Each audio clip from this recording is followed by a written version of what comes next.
TV রাজবাড়ী খবরে আপনাদের স্বাগতম। রুবেলুর রহমানের প্রতিবেদনে সংবাদ পাঠ করছি আমি শাহনাজ বেগম।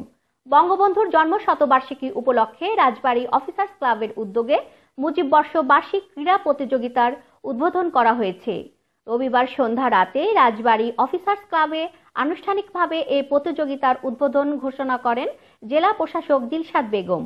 টুর্নামেন্ট কমিটির আহ্বায়ক ও রাজবাড়ীর অতিরিক্ত জেলা প্রশাসক সরর আহমেদ সালেহিনের সভাপতিত্বে অনুষ্ঠিত উদ্বোধনী অনুষ্ঠানে উপস্থিত ছিলেন অতিরিক্ত আব্দুল্লাহ আল মামুন বাবু, অতিরিক্ত জেলা প্রশাসক মাহবুবুর রহমান শেখ, জেলা স্বাস্থ্য ও পরিবার পরিকল্পনা কর্মকর্তা গোলাম মোহাম্মদ আজম, ডক্টর মোস্তাফিজুর রহমান সহ অন্যান্য কর্মকর্তারা।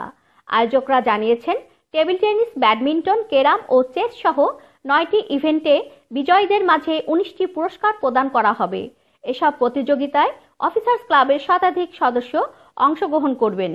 ইউটিউব চ্যানেল টিভি রাজবাড়ী এর সংবাদ দেখুন এবং সাবস্ক্রাইব করুন। আমাদের সাথে থাকার জন্য ধন্যবাদ।